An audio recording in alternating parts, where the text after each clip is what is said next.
كلنا عندنا جيران، صح؟ اللي بنصبح عليهم بابتسامة باهتة في الأسانسير، واللي بنسمع صوتهم من ورا الحيطان، واللي بنعرف عنهم حكايات من غير ما نتكلم معاهم كلمة. في حياتي كان عندي جار من النوع الأخير ده، جار غير كل حاجة فيا، بس للأسف عرفت ده بعد ما فات الأوان. اسمي سلمى وبقالي 3 سنين ساكنة في الشقة دي، شقة في الدور الخامس في مبنى هادي في وسط البلد. جاري اللي في الشقة اللي جنبي على طول اسمه يوسف. طول ال3 سنين دي معرفش عنه أي حاجة تقريبا غير اسمه اللي قريته على فاتورة كهرباء كانت محطوطة غلط عند بابي مرة. يوسف كان خجول.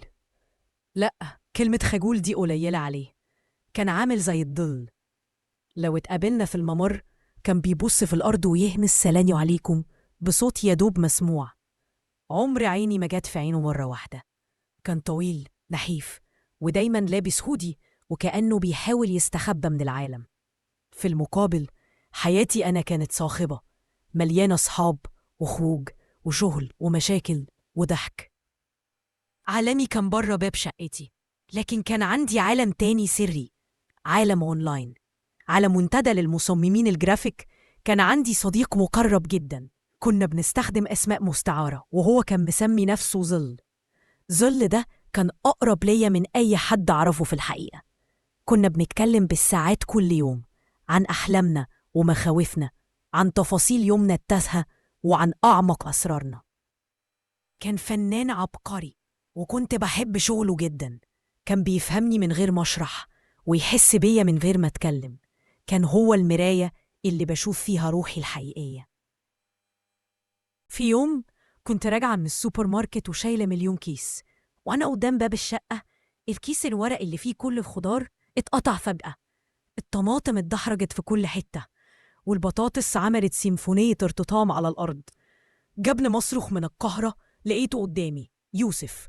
ظهر من العدم، نزل على ركبه وبدأ يلم الحاجة معايا في صمت تام. ما كنتش عارفة أقول إيه. هو بس بص للأرض وقال بصوت واطي ما حصلش حاجة، واداني الحاجة واختفى جوه شقته بنفس السرعة اللي ظهر بيها. استغربت وحكيت لظل بالليل عن جاري الشبح اللي بيظهر وقت الأزمات. رد عليا رد غريب وقتها، قال يمكن هو بس مش شاطر في الكلام، بس أفعاله بتتكلم عنه. الجملة دي فضلت ترن في وداني.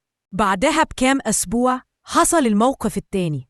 اتأخرت في الشغل ورجعت نص الليل، وأنا واقفة قدام الباب اكتشفت المصيبة. نسيت المفتاح جوه. الدنيا كانت سكون ومفيش أي أمل. فجأة لمحت نور خفيف طالع من تحت باب شقة يوسف. ترددت 1000 مرة، بس في الآخر خبطت. فتح الباب وهو باين عليه متفاجئ جدا. من غير ما انطق كلمة هو بص على وشي المخطوف وبص على الباب وفهم كل حاجة. شاور لي أستنى ودخل ورجع بصندوق عدة صغير. في أقل من دقيقة كان فتح الباب، ابتسم ابتسامة خفيفة قوي أول مرة أشوفها، ورجع شقته وقفل الباب. لحد ما جه اليوم اللي قلب كل حاجة. كنت مضغوطة جدا في الشغل وخسرت عميل مهم. كنت محبطة ومخنوقة. فضفضت مع ظل زي عادتي، وهو كان عادة كان سندي. قعد يهديني ويشجعني، وبعدها بساعة بعتلي تصميم عمله مخصوص ليا. بوستر ديجيتال مرسوم بخط إيد فني، مكتوب عليه ألوانك بتبقى أزهى بعد المطر. التصميم لمس قلبي، كان بسيط وعبقري، وحسيت إنه فهم بالظبط اللي أنا محتاجاه. تاني يوم الصبح صحيت على صوت دوشة وحركة بره. بصيت من العين السحرية واتصدمت. كان في عمال نقل عفش بيفضوا شقة يوسف. قلبي اتقبض. حسيت بإحساس غريب، إحساس بالخسارة مع إني معرفش بخسر إيه بالظبط. فضلت واقفة عند الباب ببص عليهم وهم بيطلعوا آخر الحاجات. فجأة مع تيار هوا ورقة طارت من ملف كان واحد من العمال شايله وحطت بالظبط عند رجلي. وطيت عشان أجيب لها ومسكتها. كانت مجرد ورقة سكتش، بس ما كانتش أي ورقة. كانت الرسمة المبدئية للبوستر اللي ظل بعته امبارح. نفس الخط، نفس الفكرة، نفس الروح. مكتوب في الهامش بخط صغير لسلمى. بصيت على باب شقته الفاضي وبعدين على الرسمة اللي في إيدي. كل حاجة اجتمعت في لحظة واحدة. المساعدات الصامتة، الردود الذكية أونلاين. الفن اللي كنت بعشقه. يوسف هو ظل جاري الخجول المنعزل، كان هو أقرب إنسان لقلبي. جريت على اللابتوب وبعتت رسالة لظل من إيد بتترعش، كلمة واحدة: يوسف. استنيت، ودقات قلبي كانت هي الصوت الوحيد اللي بسمعه. بعد ساعات طويلة حسيت إنها سنين. ظهرت علامة سين جنب رسالتي، بس مفيش هبد. الصمت بتاعه كان أعلى من أي كلام ممكن يتقال.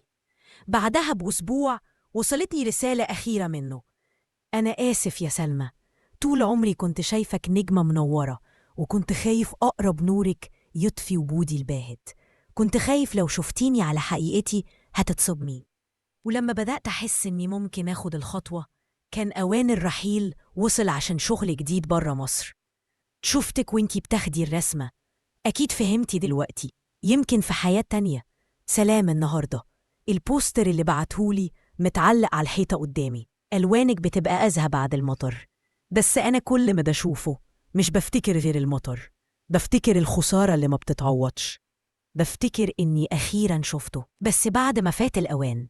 جائي الخجول قلب حياتي فعلاً، ملاها بحب ما كنتش أعرف إنه موجود، وبندم غالباً هيفضل رفيقي طول العمر. أنا شايفاك دلوقتي يا يوسف، أنا أسفة، أنا شايفاك.